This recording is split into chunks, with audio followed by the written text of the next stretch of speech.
na pokwa lelo pona ko partager bino penser ensemble. Bien aimé, na lingina expliquer eloko moko oyo lelo ezo bebisa église ya Nzambe o ba bengi likambo ya prophétie. Obi lelo nazo kandeko moko azo expliquer makambo ya prophétie en qualité de prophète. Donc pour ces prophètes, il pensait que ce n'est qu'un prophète qui peut prophétiser. Aujourd'hui, nous venons pour porter la lumière à ce qui concerne la prophétie. Que la prophétie n'est pas seulement une domaine des prophètes, mais la prophétie est une domaine de tout enfant de Dieu. Vous y serez d'accord avec moi? Je peux lire une portion de l'écriture. Joël chapitre 2, le verset 28. La Bible dit: après cela, je répandrai mon esprit sur toute chair. Vos fils et vos filles prophétiseront.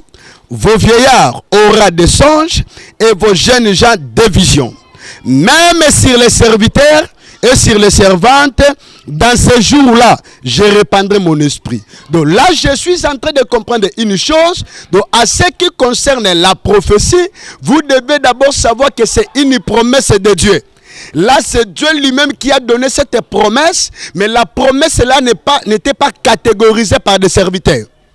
Soit disant les prophètes ou les pasteurs, les évangélistes, les apôtres ou les docteurs. Mais la promesse que Dieu avait donnée, il a donné ça seulement à tout enfant de Dieu.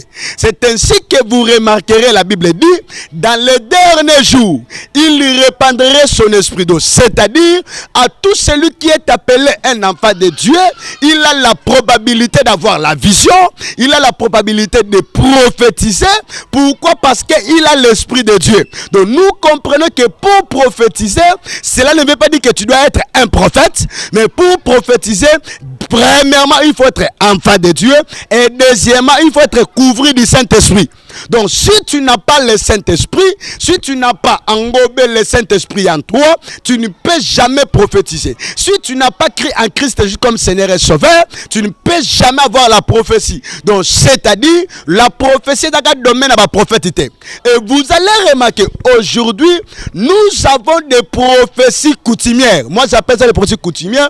Vous allez remarquer, un prophète, il prophétise que sur l'esprit des morts. Alors, comment sa prophétie esprit de mon église Mobimba? Comment prophète Mobimba yon église mon esprit de mort? Et un prophète qui donne la prophétie, il donne la prophétie avec la conclusion. Nzamba lobi nangai, na moni boy na boy. Après le prophète il est en train de conclure. Non, la prophétie a trois dimensions. Dans la prophétie, on doit remarquer ces trois dimensions, comme l'apôtre Paul est en train de parler dans le livre de 1 Corinthiens. L'apôtre Paul dit ceci: la prophétie vient pour exhorter. Donc nous comprenons bien, dans la prophétie, s'il n'y a pas l'exhortation, on ne peut jamais l'appeler ça la prophétie.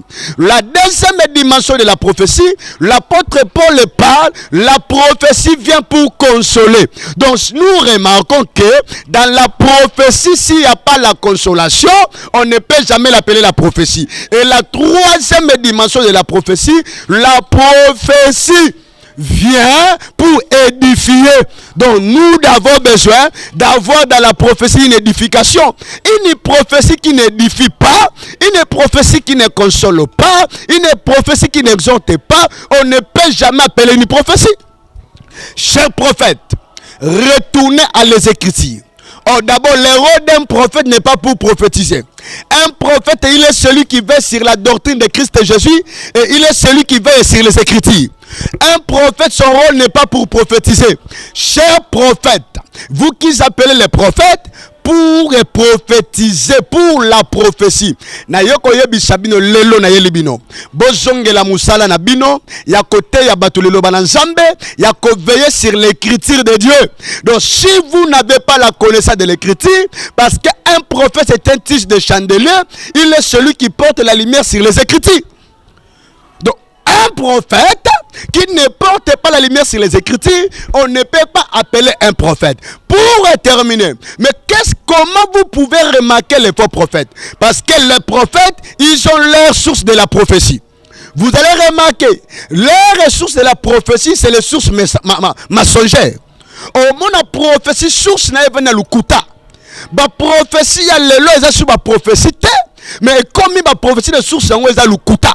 akutana ndeko moko ayiki lisolo ndeko moko apesi lisolo ndeko moko abetanga comme ça en prophétie. Jean prophète, le temps de Dieu est arrivé. Repentez-vous car Dieu est déjà dans vos portes. Il a besoin de toi. Il a besoin de t'utiliser comme son serviteur. Et repens-toi. Dieu a besoin de toi. C'était votre humble serviteur, le prophète Gédéon Kabouaba, qui était venu pour éclairer un peu la lumière à ce qui concerne la prophétie. Que Dieu vous bénisse.